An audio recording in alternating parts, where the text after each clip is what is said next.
What is going on, everyone? Welcome back to another About Teams video.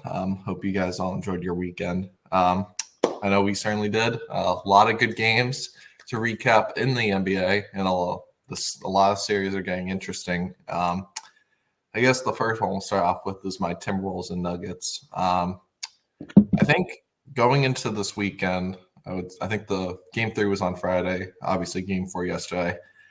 There was a lot of Timberwolves hype. They stole 2 in Denver. Everyone kind of said the series is over.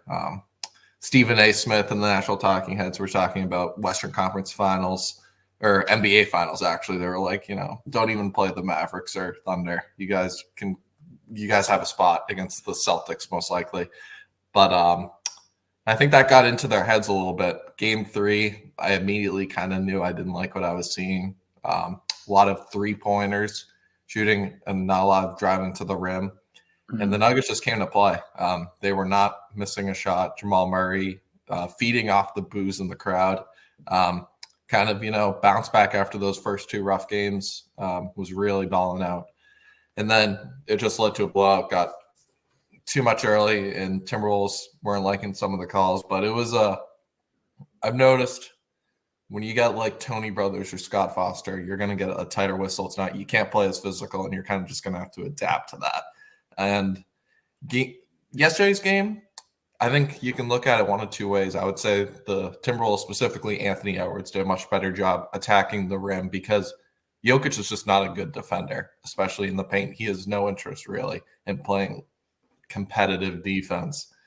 And that's how he got to the rim. He was aggressive, 44, and it sucks because I feel like if Carl or Nickeil Alexander-Walker, if someone was just contributing along with him, Rudy Gobert, we could have won that game. But unfortunately, the Nuggets always had like a 10-point cushion kind of throughout the whole game, so they just kind of couldn't break the Jamal Murray-Jokic pick and roll. But anyone who said the series was over after the first 2, and anyone who's saying the series is over now, it's just not true. If anything, now it's 2-2, best of 3. Home court advantage has really proven nothing to me in this series, so I'm not scared if we have to go to Denver for a Game 7. Like, that should not be. I don't think they are either. It's just going to be about adjusting now, and I think it's going to be good. I mean, I was just happy to see some competitive basketball yesterday, and I think if there's just some way we can adjust, hopefully the coaching staff can dial something up, but I think it's going to be a good series the rest of the way. I don't think we'll see any more of these blowouts, hopefully at least. Yeah, even with the loss yesterday, the Timberwolves they responded at, what was the Game 3? Would they lose by like 25 or something like that? Yeah, same. They beat Denver by, so Denver gave them a known ass whooping. It was good though. But yesterday was a good response, and like you just said, Ant responded beautifully. And I mean, it would have been good to have some help from him, but it also doesn't help when Aaron Gordon almost shoots 100% from the field. That's the other thing. Yeah, I know Gobert said something like, if Aaron Gordon shoots like that, you got to just Kobe Bryant. He said, "Yeah, you got to just put your hands up and say whatever." Like, that's not going to happen tonight. I agree. That's what you have to look at in these games. You got to look at what's sustainable and what isn't. Jokic and Murray doing their thing.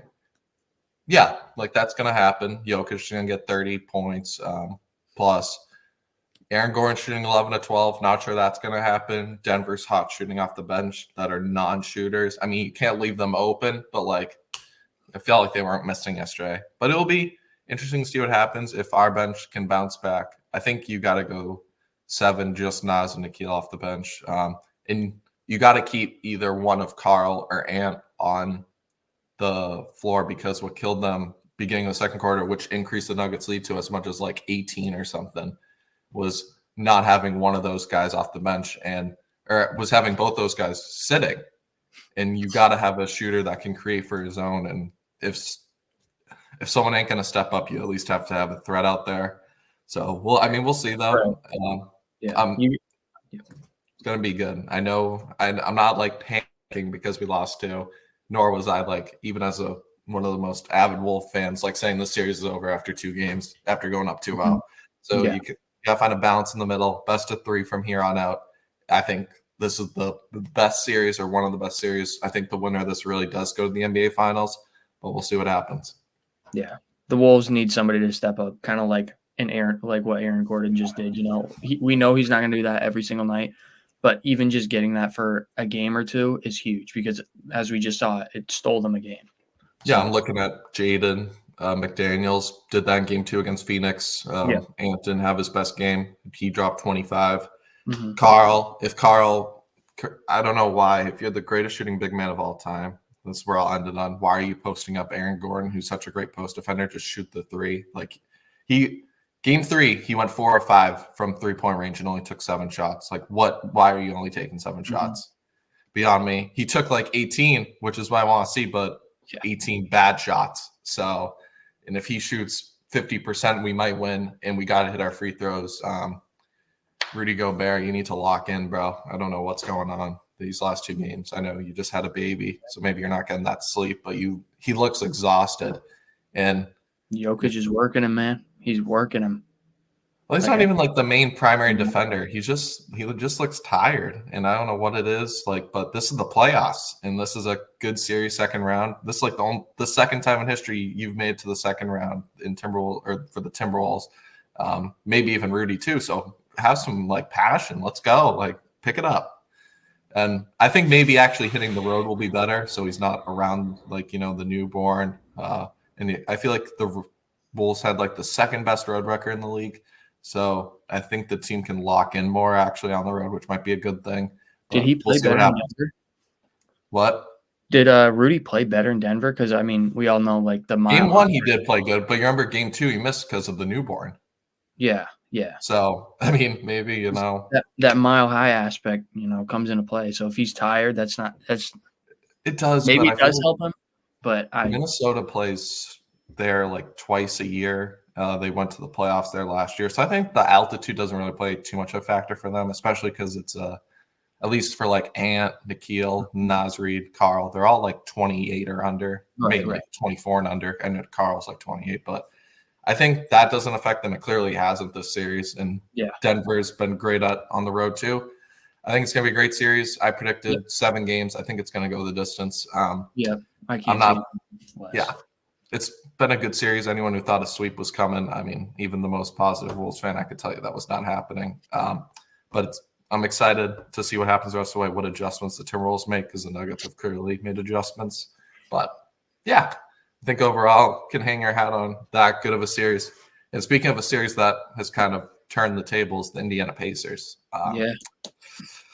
Boy, Game 3, Nembhard basically called game with a step back 3 that I did not see hitting. It was a great defensive possession from the Knicks. I think credit to the Pacers. Nembhard, it was just a great shot. You need a clutch bucket sometimes. And then I was like, okay, 2-1. I knew Indiana was kind of going to win Game 3. I think we both predicted that. But then, just Game 4, Pacers just put a beating down. And I think that shows when Jalen Brunson's struggling, the 3 balls aren't falling for DiVincenzo, Josh Hart. You miss someone like Anunoby, and the injuries I think have caught up to the Knicks right now. I didn't expect it this much, but the Pacers are playing. We knew how high flying their offense can be. No matter who they're playing, they're going to put up buckets. And they've kind of been doing it all around. TJ McConnell off the bench since the later part of the Milwaukee series has been a beast. And he's been doing playmaking, scoring, doing it all. And it's been a team effort. That last game, it wasn't like anyone dropped 40 points for them. It was just that's how they've been playing all year, team ball. And credit to the Pacers. This is a great series. I still think we'll trust New York no matter how bad that beatdown was, because they got home court. They got the best player in the series. But, this series is definitely, I think, going on longer than people expected to. Yeah.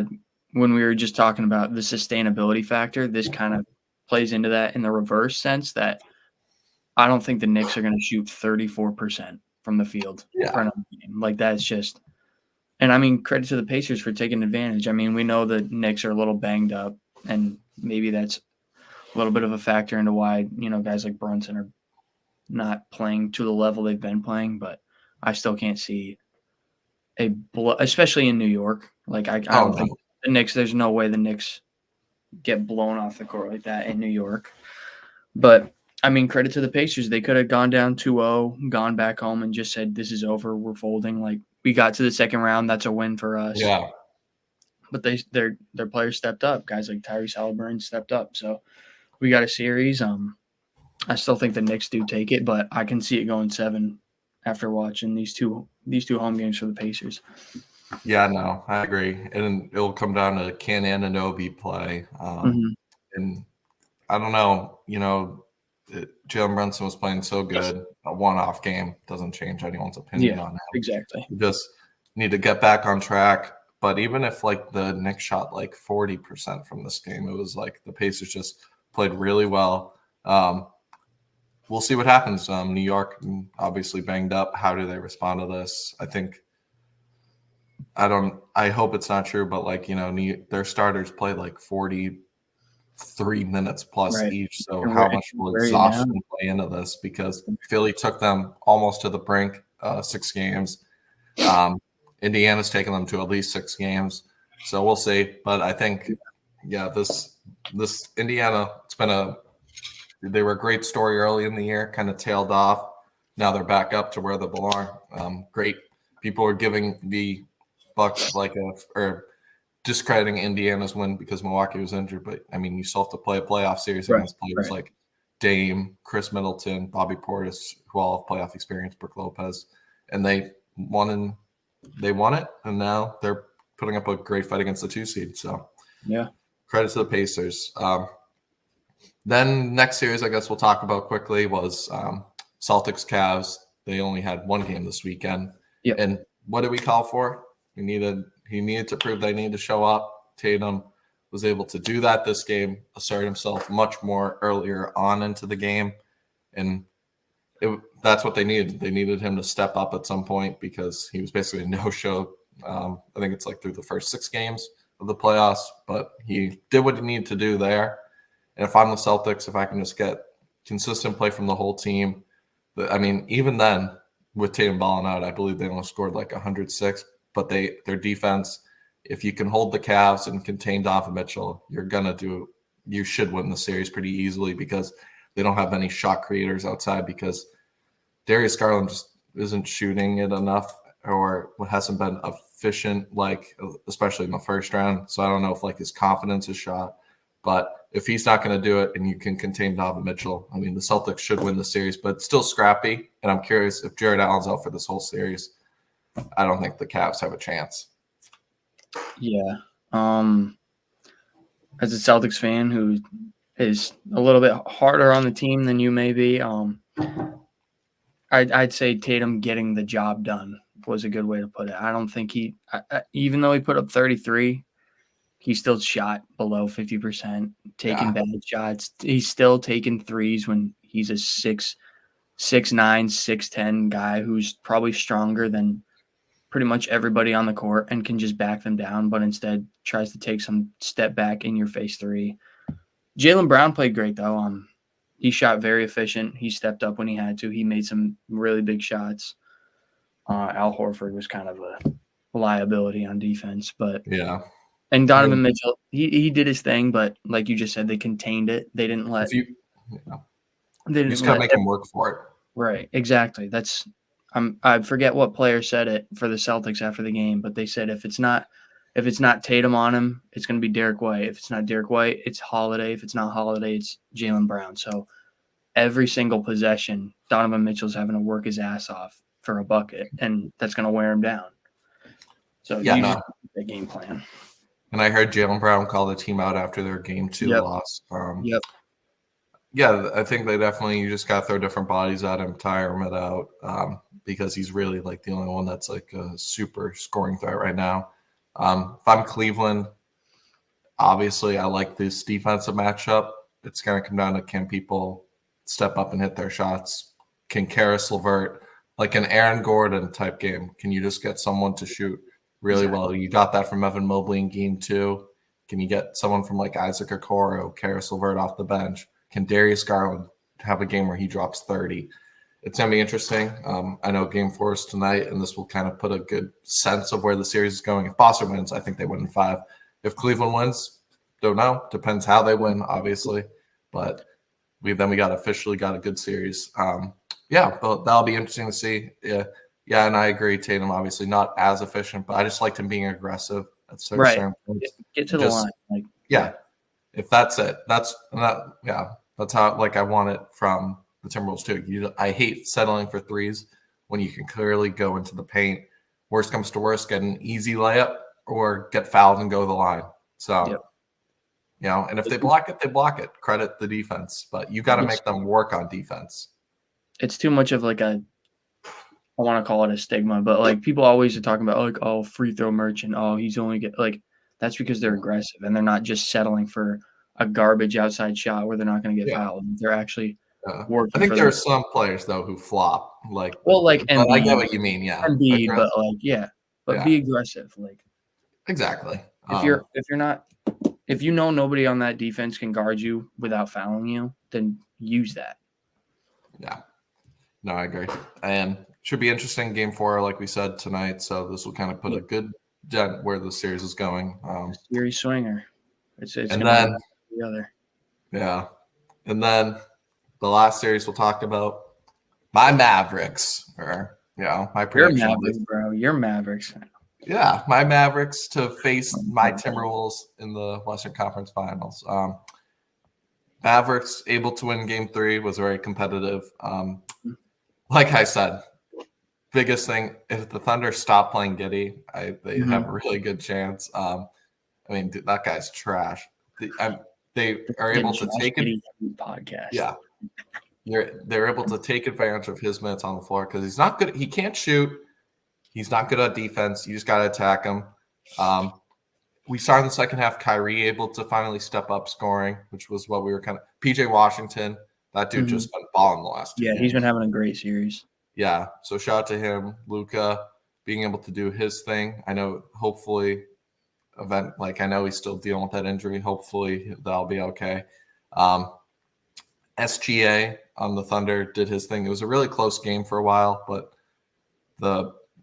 I think it was like a 3-point game, minute left. SGA kind of rushed a 3-point shot. And SGA, despite how good of a scorer is, isn't a really 3-point shooter. Didn't really like that shot. But you got to credit the Mavericks. This is a huge game tonight because if the Mavericks win this one, I don't see how the Thunder come back from 3-1. But how will the Thunder respond? Obviously, we saw them sweep the Pelicans first round, number 1 seed. People have doubted them just because of their youth. We'll see what they're made of tonight. Because obviously, if they get blown out, they're not. I don't see any world they can come back and win the series.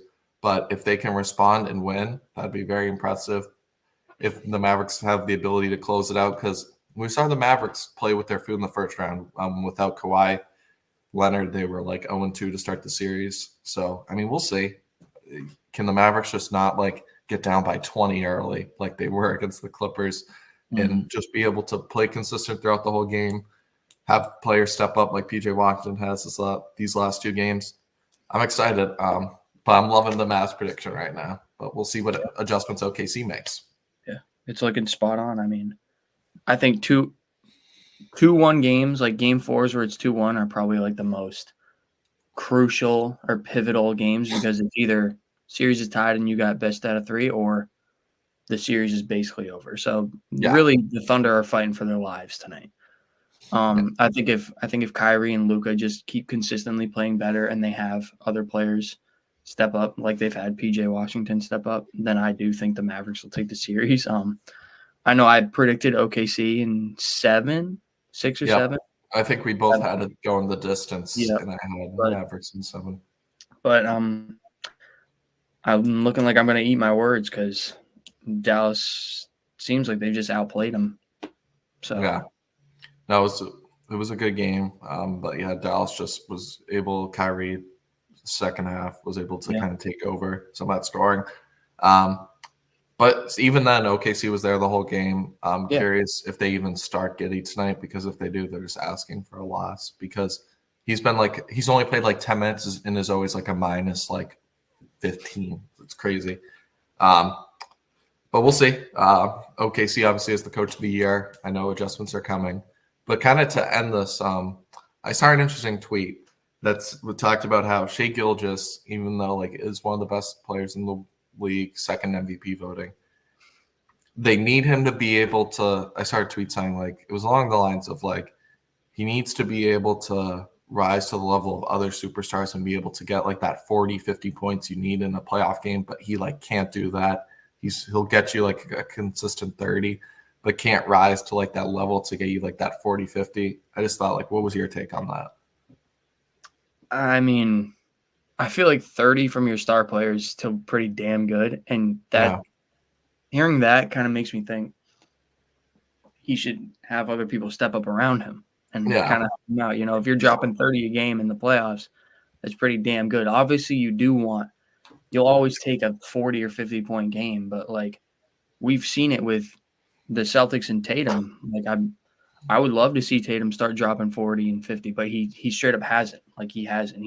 The other day was his first 30-point game in this playoffs, and the Celtics have still looked pretty good just because guys around him are stepping up. Guys like Derek White. So yeah.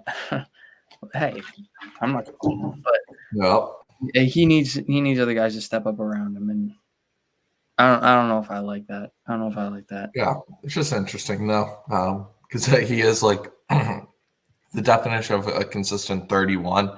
I think it was like some crazy stat. He had exactly like 31 points, like 25 games. Yeah, So but we'll see how he obviously did his thing, like 30 points again. We'll see how he does tonight. Well, I mean, what's your take on it? Because now I'm interested to hear what you have to say about it. I think it's interesting. I agree most with your take, but like I still have like that signature Tatum Game 7 Philly 50-point in my head. I have my Tatum Game 6 Bucks 2 years ago on their finals run.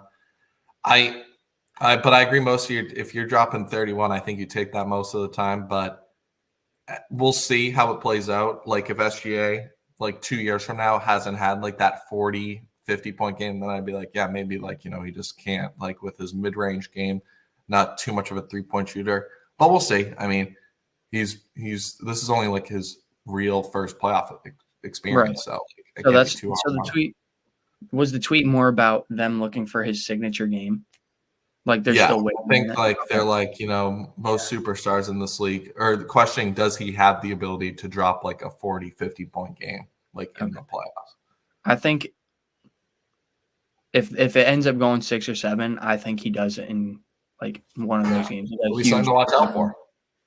Yeah, definitely. But you are right. Like he's yet to do it. But he's also so young, and this is his first real playoff series leading a team. Yeah, no, I'm not criticizing. It was just interesting. Right, but, right. We'll see. That series I think will still be great. But if the Mavericks win this, I think it's over. Yeah. On another note, we never talked about your boy getting his 4th Defensive Player of the Year. Yeah, well, I mean, I expected it. It was cute, your Wemby prediction and shit. But like, I mean, you can't. If we all knew it was going to be Gobert, Yeah, if you can't you can't be Defensive Player of the Year on a last place team. I'm sorry. I think it should be a rule like you have to at least like make the play-in. Like if we're awarding 12 seeds, like what's the point of this? Like, I get it. He's going to be generational, but the Spurs, I think, are going to be really competitive as soon as like next year, like this summer, if they get like a Trae Young. Kyrie Irving's a free agent. I always kind of like thought that'd be kind of, Kyrie leading Wemby. I think the Spurs are going to be very competitive soon. So Wemby, obviously, he's only 19. He's kind of 20 entering next year. He's going to have his time. But, I'm pretty sure, most people agree because the voting wasn't even that close. Like, if you are on the worst team in the league, why should we be rewarding that? No matter how bad the skill players are around you.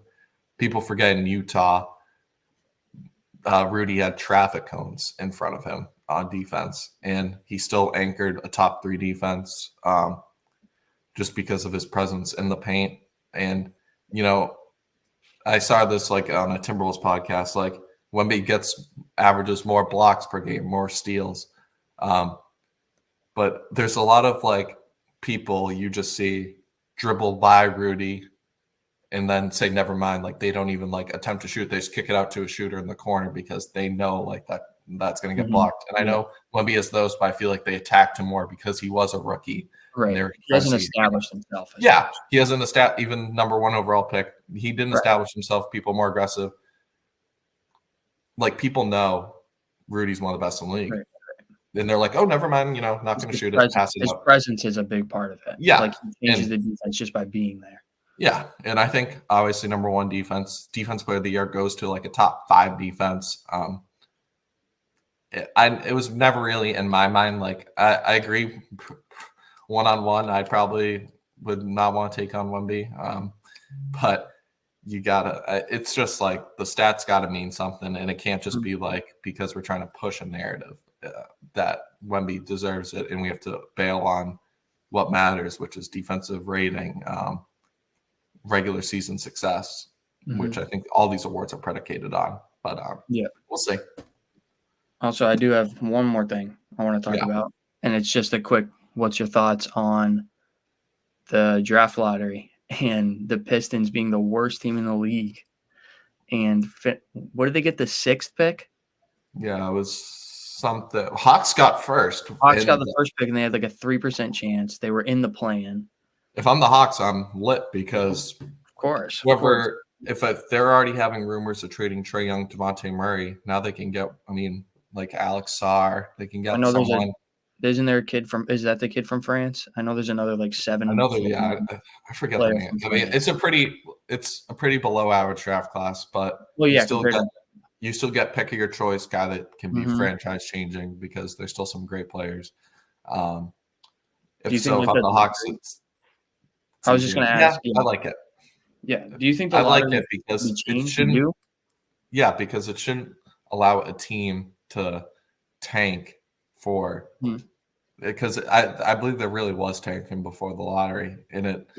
This just makes it more fun because the Hawks in the first pick. Okay, like I like that. Like Detroit, like sorry, like you guys got last place. You shouldn't just be handed the best player every time because you'll probably waste them anyways. So, well, no offense. So, I mean, you got the first overall pick like 2 years ago in Kate Cunningham. So why don't you guys this time?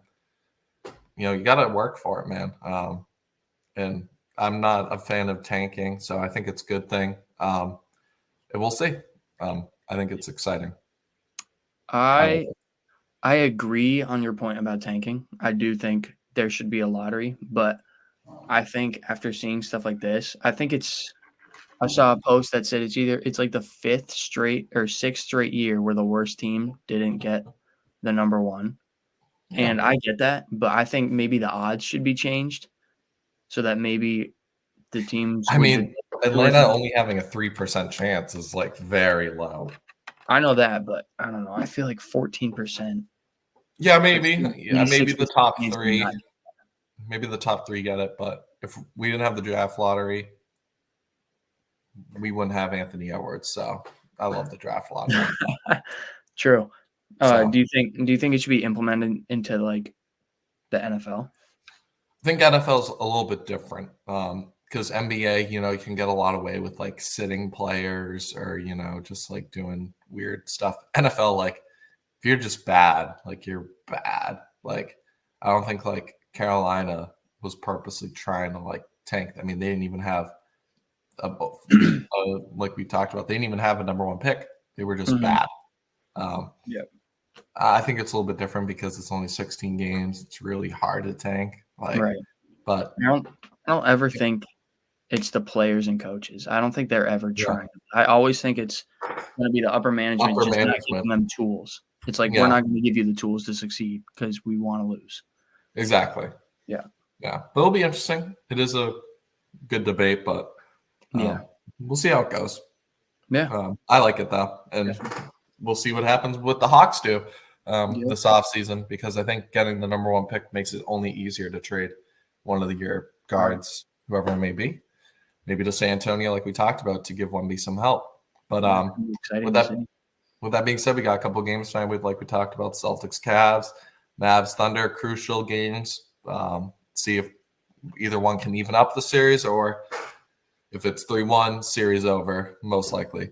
Mhm. But thank you guys for listening to our NBA weekend recap, and we'll catch you next one. Peace.